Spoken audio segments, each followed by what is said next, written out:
Tata Steel Masters has just been concluded. At the end of the 11th round, both Gukesh and Pragnananda were at the top of the table with 8.5 points each. So the final round of Gukesh was against Indian number 1 Arjun Erigaisi. He is also called as the madman of chess by the great Magnus Carlsen. Coming to Arjun's form, Arjun hasn't had a very good tournament so far. He has only won one match out of his 11, but that win came against Nodir Beg, who is in the third position in this tournament, whereas Gukesh had drawn a game where he was in a winning position. Still, Gukesh's form has been very nice and he is yet to lose a match in this tournament. So here we go. Here is the game for Gukesh and Arjun Erigasi. Gukesh here is playing with the white pieces and Arjun is playing with the black pieces.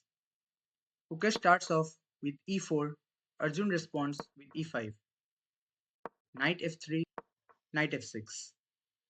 That is the Petrov defense. Gukesh takes on the pawn on e5, Arjun pushes d6. The engine wanted Gukesh to go knight to f3 back again, but Gukesh plays knight to c4. Arjun takes on the pawn on e4 and Gukesh pins the knight to the king with queen e2. The black needs to play queen e7 in order to unpin the knight, and now Gukesh plays knight e3 back. Arjun plays knight f6. The game goes on with pieces developing, and Gukesh brings out his bishop through g2, that is a fianchetto bishop. And on the 10th move, we get opposite side castling. So now this is going to be a feisty game as the kings are on the opposite sides of the board, and Arjun will try to attack with the pawns on the king side, while Gukesh will attack with the pawns on the queen side. Now Gukesh pushes b4, sacrificing a pawn. Now if knight takes b4, the rook comes to the open file on b1, and if knight retreats back to the c6 square, it is a huge blunder, and now Gukesh can sacrifice his rook. King takes rook, queen b5 check, king goes back, bishop cross c6, attacking the queen and also threatening mate. So the queen needs to take on the bishop, and now it's simply a queen up. So this line does not happen in the game, and whenever your opponent is pushing the flank pawns, you must aim for the center, and Arjun does exactly that. He pushes d5. Gukesh pushes his b pawn. Arjun plays knight a5, and now also Gukesh solidifies the center. Arjun goes for the bishop trade, and the computer suggests bishop to f3, simply sacrificing a rook. The point is, this bishop is a very attacking piece, and it threatens the diagonal on the queen side, whereas the rook on f1 is an inactive piece. If bishop takes rook, queen takes back, and now you can see in the eval bar there is a slight advantage for white even after being down a rook. But Gukesh takes the bishop on h3. Arjun takes the bishop with the queen, and now Gukesh comes with the queen on f3 square. Arjun starts pushing his h pawn. Gukesh takes the d5 pawn with his knight on e3, but the computer wanted the knight on c3 to take on the pawn.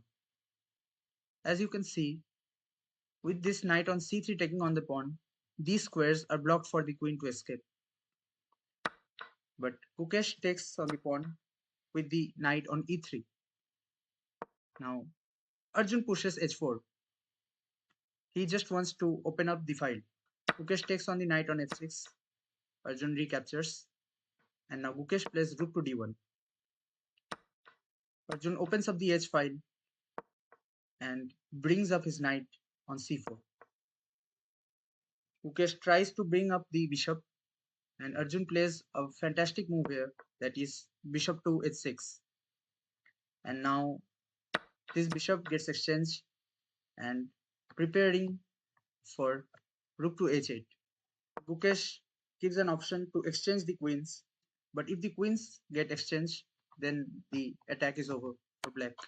As you can see, if the queens get exchanged, it is simply a draw.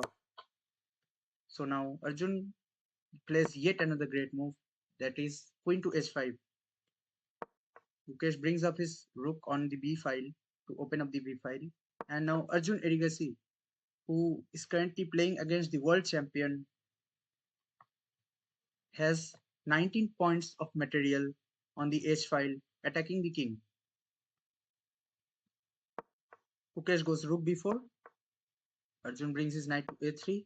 b6 is played in order to create some counterplay. C takes b6. Rook goes to a4, attacking the knight. Knight goes back. Rook comes to d3.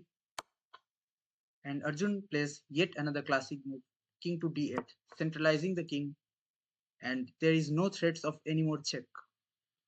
Whereas, if Arjun played king to b8, as you can see, the eval bar moves a bit upwards.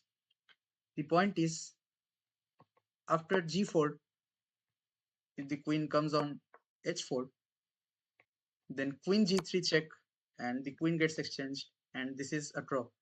In the game, Arjun comes to king d8, and now queen b5, yet another outstanding move by Arjun Erigaisi, attacking the rook and also threatening queen b1.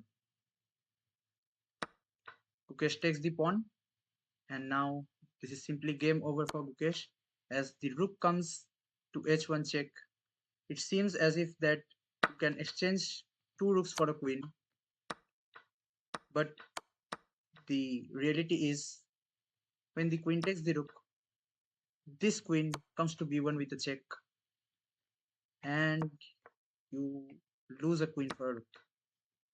This is simply a winning endgame for black. Gukesh plays king f2, Arjun plays rook h2, pinning the queen to the king, and Gukesh, the world champion, resigns just after 31 moves.